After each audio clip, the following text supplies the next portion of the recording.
is a cheeky little engine. He likes to have fun with his friends. He likes playing hide and peep with Percy. And he enjoys joking with James. One day, Thomas was fitted with a brand new whistle. The whistle gleamed, and Thomas beamed. And he blew it all day long. He blew it softly, and he blew it loudly. He blew it at stations. And he blew it in Misty Valley. Thomas thought it was the most wonderful whistle he had ever had. Thomas puffed into the wharf with a train of freight cars. Mr. Percival was there. "Thomas," he said, "the narrow gauge engines are bringing bricks, flour, and lumber. They must be loaded into your freight cars by supper time." Mr. Percival left. Thomas felt very happy. So he blew his new whistle loudly. Rheneas was surprised. He jumped and biffed into his flatbeds. Skarloey and Sir Handel laughed. Even Rheneas thought it was funny. That was fun, tooted Thomas. Now he wanted to play more jokes and have more fun. So Thomas chuffed off to look for another engine to beat. Later, Rusty puffed into the wharf. He was shunting cars full of bright red bricks. They were to be unloaded into Thomas's empty freight cars. But Thomas wanted to have more fun. He rolled up behind Rusty. Rheneas and Skarloey held their puff. Thomas blew his new whistle. Beep! Rusty jumped and he biffed his freight cars. Rusty was covered in red brick dust. Skarloey and Rheneas both laughed. Thomas thought it was great fun.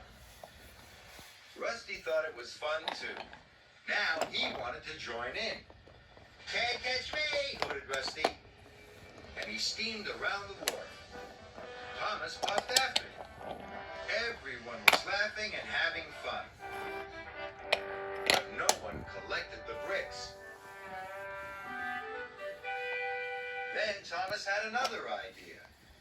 Sir Handel will be arriving with the cars of flowers soon, he tooted. Why don't we all peep him at once? The little engines were excited. And they all found hiding places. As Sir Handel puffed into the wharf, there was nobody to be seen. "Now!" cried Thomas. He blew his new whistle as loudly as he could. The little engines blew their whistles too. Sir Handel biffed his freight cars in surprise. Flour flew up into the air like a great white cloud. "You look like a ghost," laughed Rusty. "Oh," laughed Sir Handel. "Look at me, I'm a ghost." And he steamed away. Soon all the engines were chasing each other. And no one was doing any work. Thomas had another idea. "Peter Sam is on his way. Let's peep him as well." And the little engines agreed this was a very good idea. Peter Sam trundled into the wharf. Thomas got ready with his whistle. The little engines got ready too. Peter Sam shot forward. He bashed his flatbed so hard they burst through the bumpers, smashed through the oil drums stacked on the wharf, and splashed into the canal.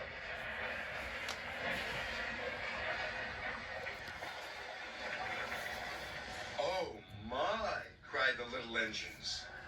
"Cinders and ashes!" cried Thomas. Mr. Percival arrived at the wharf. "What has been going on here?" he said sternly.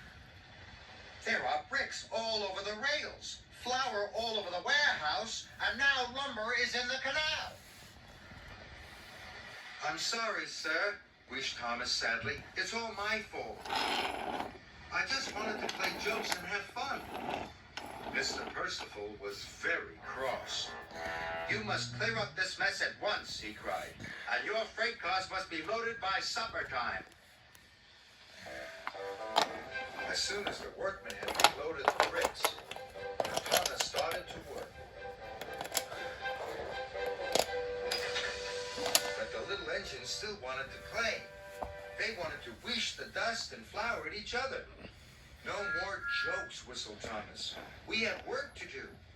And he shunted the freight cars into a siding.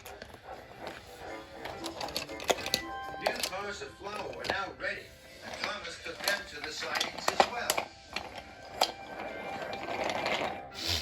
At last, the workmen had the lumber wagons ready, and Thomas shunted them into the siding too.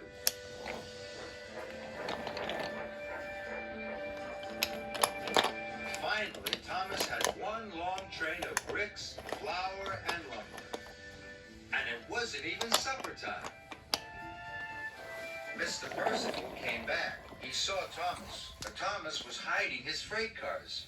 Where are your freight cars? Said Mr. Percival crossly. Thomas smiled.